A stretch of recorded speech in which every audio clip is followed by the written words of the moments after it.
l'aide des bulles algébriques. Cette fois-ci, ce sera des diagrammes à 3 bulles puisqu'il y aura 3 personnes au moins dans chacun de nos exemples ici. Pour la Saint-Valentin, Olivier a reçu 2 cartes de moins que le nombre de cartes reçues par Patrick. Patrick a reçu le double des cartes de Quentin. Là, ils sont 3, juste pour ne pas avoir des flèches qui se recoupent partout pour identifier mes bulles. Je vais choisir celui qui est là 2 fois pour le mettre dans le milieu. Alors, j'ai Olivier, blablabla, avec Patrick, et Patrick, blablabla, avec Quentin. Donc, c'est Patrick qui est là 2 fois. Donc, je vais commencer par écrire Patrick dans le milieu. Et les 2 autres, c'est Olivier et Quentin. Et on parle ici, n'oublions pas d'identifier adéquatement nos bulles, c'est des nombres de cartes. Nombre de cartes reçues. Nombre de cartes. Une fois que j'ai bien identifié mes bulles, je vais identifier mes liens. Ici, j'ai un -2, là, parce que j'ai 2 de moins. Olivier a reçu 2 cartes de moins que le nombre de cartes reçues par Patrick. C'est qui a reçu 2 cartes de moins? C'est Olivier, -2 que Patrick. Donc, il faut partir de Patrick. Ensuite, Patrick a reçu le double des cartes de Quentin. C'est qui a reçu le double des cartes de Quentin? Bien, c'est Patrick. Donc, c'est vers lui que je vais pointer. Et ensuite, je vais mettre la variable à différentes places. Donc, on va justement tester en A, B et C, si on met la variable à chacun, qu'est-ce que ça fait. Alors, si P représente le nombre de cartes reçues par Patrick, trouve l'expression algébrique des 2 autres. Alors, je vais suivre.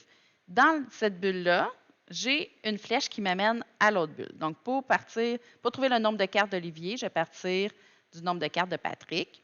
Alors, P moins 2, l'expression me donne P, bien, moins 2. Pour trouver la bulle de Quentin, ici, je ne peux pas partir dans ce sens-là parce que la flèche n'est pas du bon bord, donc je vais être obligée de faire le lien inverse. Donc, inverser la flèche. Le x2 devient divisé par 2. Et là, je vais pouvoir partir de cette bulle-là pour m'en aller trouver l'expression algébrique des nombres de cartes de Quentin. La flèche me dit, ce qui est dans cette bulle-là, P, se fait diviser par 2. Alors, j'écris P divisé par 2. Je l'écris parce que je suis partie de cette bulle-là, puis la flèche me le dit. On me dit, si Q représente le nombre de cartes reçues par Quentin, alors, je vais avoir les mêmes titres en haut, là. Je vais les écrire. Alors, j'écris mes titres. Je reproduis mes liens directs. Ici, j'avais dans ce sens-là -2, dans ce sens-là x2. Et j'écris la variable qu'on me donne Q dans le nombre de cartes reçues par Quentin. Alors, ici, Quentin a reçu Q cartes. Quelle expression algébrique représente le nombre de cartes reçues par Patrick? Alors, la flèche me dit ce qui est dans cette bulle-là fait x2. Alors, 2 fois la variable Q. Et cette flèche-là me dit à ce qui est dans cette bulle-là fait -2. Donc, ce n'est pas juste à la variable Q que je veux faire -2, c'est à ce qui est dans cette bulle-là qu'il faut que je fasse -2 pour arriver au nombre de cartes d'Olivier. Alors, je vais prendre 2Q moins 2. Et finalement, je vais réécrire les titres pour qu'on voit bien ici. Et mes liens directs, qui sont écrits directement dans le texte, je viens les reproduire. Cette fois-ci, on me dit de mettre la variable R au nombre de cartes reçues par Olivier. Donc, nombre de cartes d'Olivier, représenté par la variable R. Et je veux des expressions algébriques pour les 2 autres. Ici, ce n'est pas dans le bon sens. Alors, je vais inverser ma flèche pour pouvoir traverser de gauche vers la droite. Et j'inverse l'opération. -2 devient +2. R peut traverser tranquillement. R plus 2. Donc, j'ajoute 2 à R. Ici, ce n'est pas dans le bon sens. Alors, je vais inverser ma flèche, inverser l'opération. Et là, attention, qu'est-ce qui se fait diviser par 2? C'est ce qu'il y a dans cette bulle-là. Donc, tout le R plus 2 se fait diviser par 2. R plus 2 divisé par 2 au complet. Et j'ai mes expressions algébriques. Pourquoi qu'on vous montre les trois? Parce qu'éventuellement, vous allez devoir choisir qu'est-ce que vous préférez avec des fractions, pas de fractions ou avec des fractions. Et ici, un mélange des deux. C'est sûr que là, lui, je n'avais pas besoin de faire de lien inverse. Ça peut toujours être ça, ça dépend. Mais j'avais à traverser deux flèches. Vous allez voir ce que vous préférez. Numéro 2. Rose a 6 fois moins, donc 6 fois moins, c'est divisé par 6, de fleurs que sa voisine Samantha. Par contre, Rose en a 10 de plus que sa tante Thérèse. Donc, opération mathématique, 6 fois moins divisé par 6, 10 de plus 10. Je veux savoir qui je vais mettre dans le milieu. Alors, j'ai Rose et sa voisine Samantha. Et j'ai Rose avec Thérèse. Alors, Rose est là 2 fois. Rose, Samantha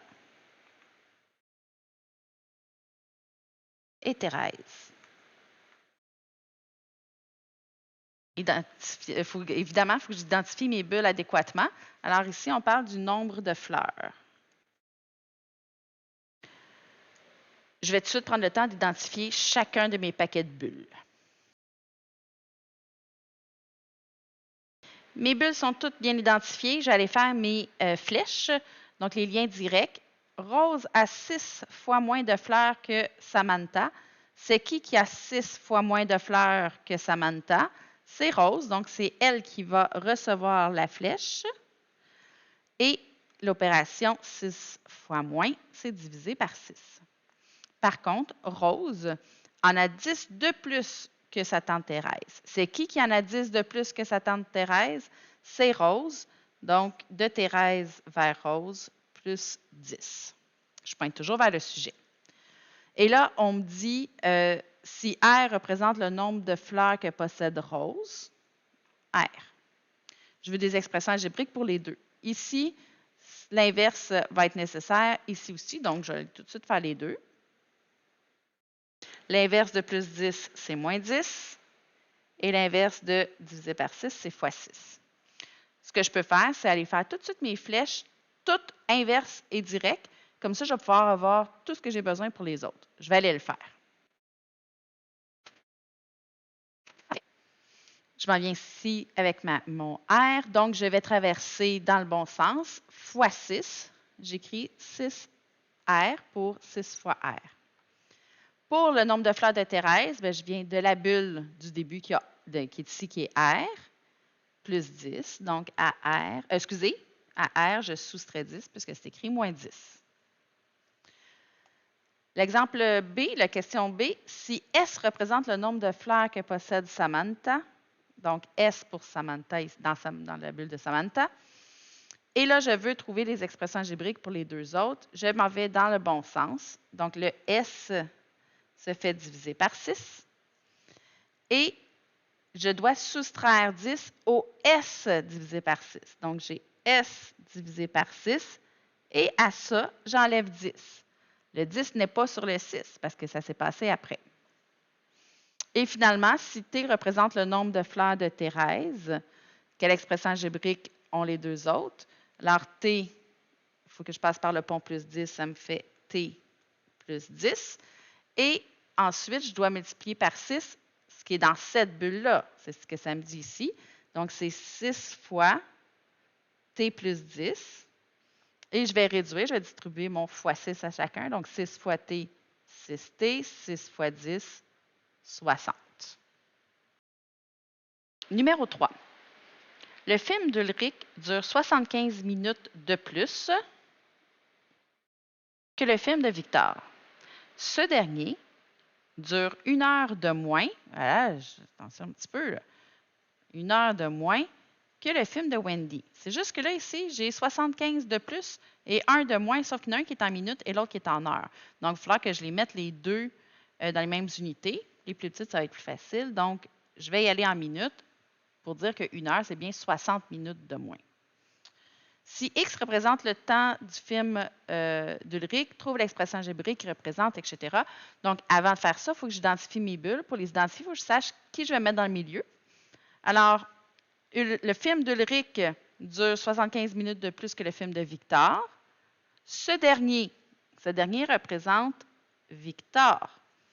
Une heure de moins que le film de Wendy. Donc, c'est la durée du film de Victor qui est là 2 fois. Donc, je vais aller remplir tous mes titres de bulles, puis on va continuer après.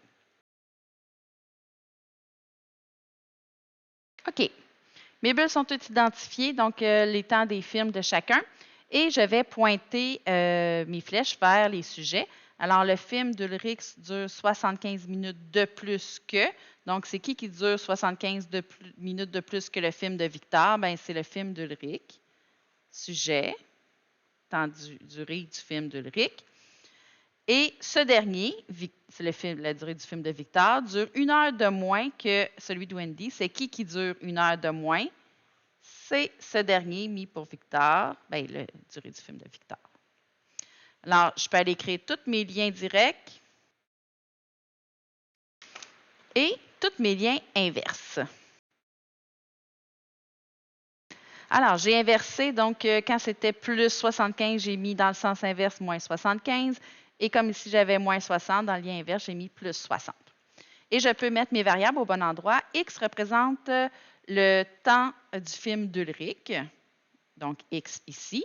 Quelle expression algébrique représente le temps de durée des autres films? Alors, X, je prends le moins 75. X moins 75. Et à X moins 75, j'additionne 60. Alors, j'ai X moins 75, parce que ça me dit ce qu'il y a dans cette bulle-là, tu additionnes 60. Donc, X moins 75 plus 60. Je peux réduire. Moins 75 plus 60, ça me donne moins 15 pour 15 minutes. Okay? Puisque je suis en minutes. Si X représente le temps du film de Victor, donc à Victor, je mets, Y. Quelle expression algébrique représente les deux autres? Donc, Y, je prends le lien direct plus 75 vers ici. Alors que pour Wendy, je vais partir de la bulle Y plus 60, Y plus 60. Et finalement, si Z représente le temps du film de Wendy, trouve l'expression algébrique qui représente le temps du film de Victor et d'Ulrich. Donc, Z à Wendy. Faire attention pour pas que ce soit un 2.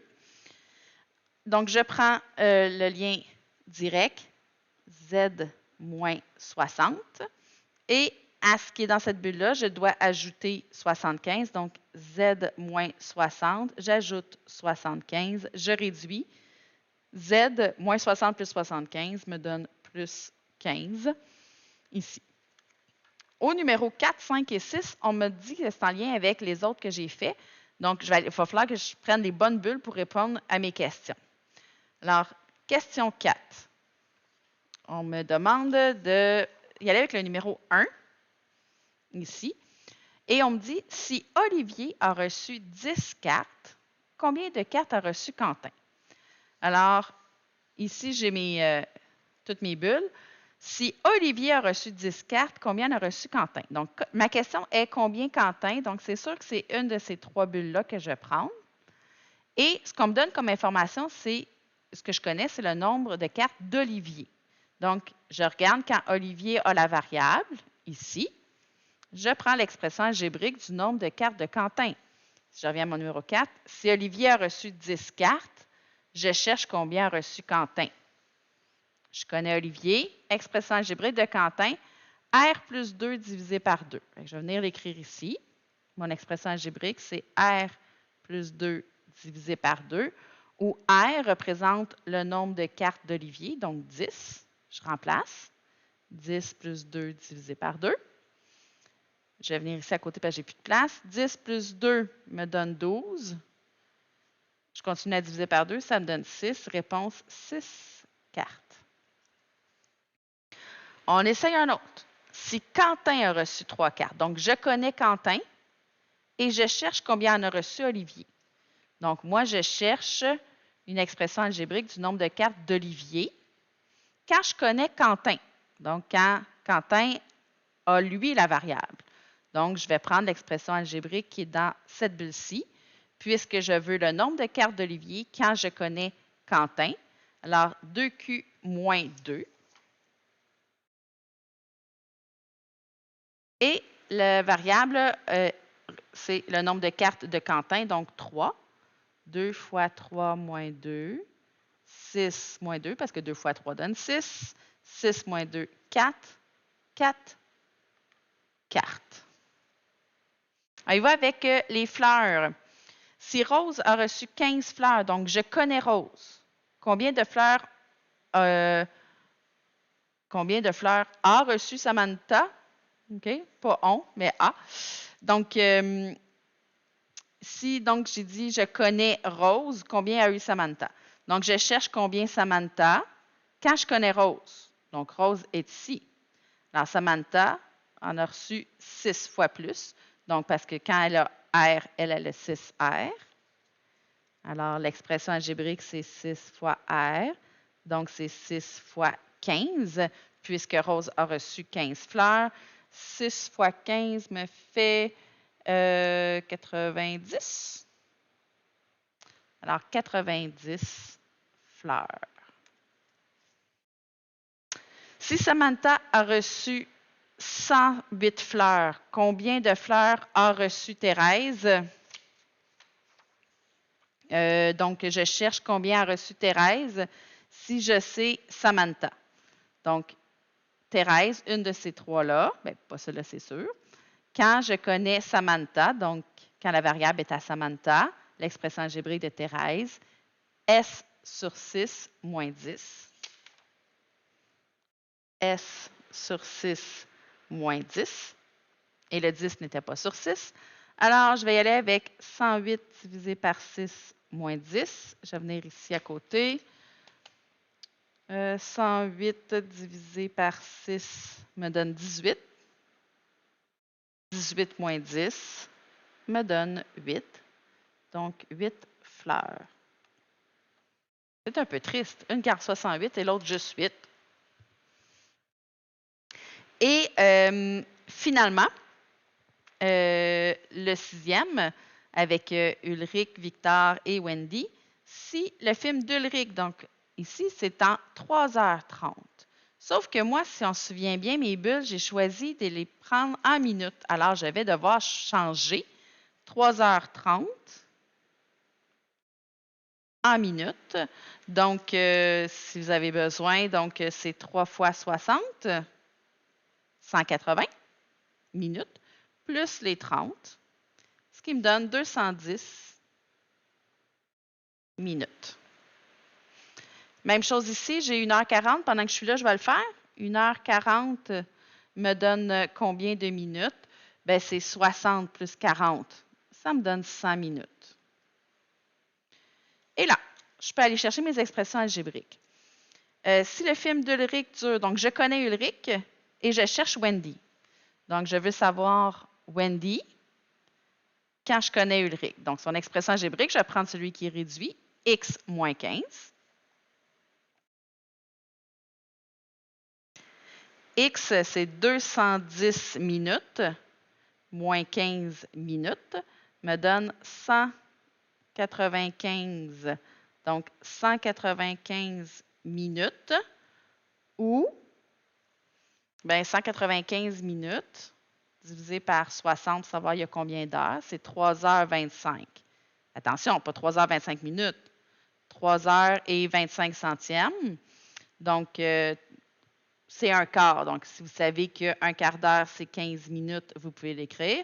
Mais sinon, comment je fais pour savoir? Bien, j'ai 3 heures pleines. Donc, j'ai 3 fois 60 minutes. J'ai 180 d'utiliser sur les 195. Donc, il m'en reste 15. Et finalement, si le film de Victor dure 100 minutes, combien de temps dure le film d'Ulrich? Donc, moi, je veux trouver Ulrich quand je connais Victor. Donc, quand Victor est ici, donc je veux Ulrich, c'est Y plus 75. Y plus 75. Alors, j'ai 100 plus 75, qui me donne 175 minutes. Et combien y a-t-il d'heures dans 175 minutes? Bien, 175 divisé par 60. Oups! 175 divisé par 60 me donne 2 heures quelque chose. Donc, 2 heures.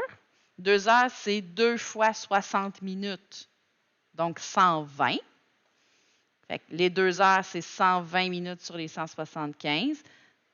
Donc, j'enlève les 120 des 2 heures. Il me reste 55 minutes.